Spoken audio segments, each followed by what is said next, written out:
السلام علیکم دوستو، آج کی کہانی کا نام ہے احسان فرموش۔ ایک شخص کسی گاؤں میں جا رہا تھا کہ ایک خوف زدہ بھیڑیا دوڑتا ہوا اس کے پاس آیا اور فریاد کرنے لگا، اے رحم دل انسان، شکاری میرے پیچھے پڑے ہیں، تم مجھے اپنے تھیلے میں چھپا لو تو میں عمر بھر تمہارا احسان مند رہوں گا۔ یہ سن کر اس شخص نے اپنے تھیلے کو خالی کیا اور بھیڑیے کو اس میں چھپا کر آگے پیچھے وہی چیزیں چن دیں۔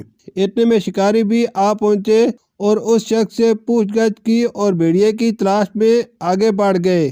ان کے جانے کے بعد بھیڑیے نے آواز دی، میرا دم گھٹ رہا ہے، مجھے باہر نکالو۔ اس شخص نے تھیلا نیچے رکھا اور بھیڑیے کو باہر نکال دیا۔ تھیلے سے باہر آتے ہی بھیڑیے نے نوکیلے دانت دکھا کر کہا، بھوک سے میری جان نکل رہی ہے اور میرے پاس کھانے کے لیے کچھ نہیں ہے، اس لیے میں تمہارا گوشت کھاؤں گا۔ یہ کہہ کر احسان فرموش بھیڑیے نے حملہ کر دیا۔ وہ شخص اپنی جان بچانے کے لیے بھاگ کھڑا ہوا۔ اسی دوران میں اسے ایک بوڑھا آتا دکھائی دیا۔ وہ بوڑھے کی طرف دوڑ پڑا۔ کیا ہوا؟ بوڑھے نے اسے ہانپتا کانپتا دیکھ کر پوچھا۔ اس شخص نے پھولی ہوئی سانسوں کے دوران بتایا، اس بھیڑیے کے پیچھے شکاری لگے ہوئے تھے، میں نے اس کی جان بچائی مگر اب یہ مجھے کھانے کو دوڑ رہا ہے۔ آپ مہربانی کر کے اسے سمجھائیں کہ احسان کرنے والے کو دھوکہ دینا بری بات ہے۔ اتنے میں بھیڑیا بھی پہنچ گیا۔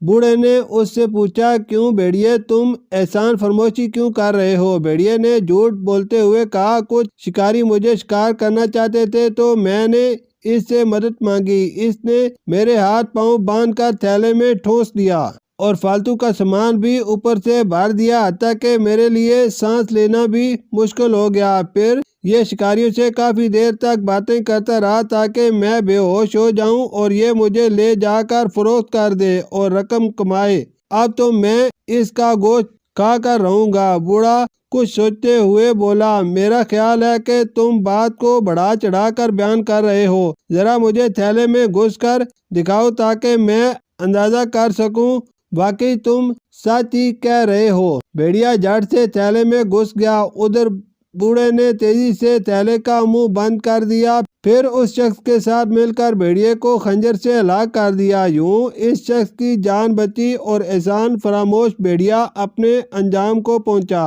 سچ ہے کہ برے کام کا انجام برا ہے۔ شکریہ۔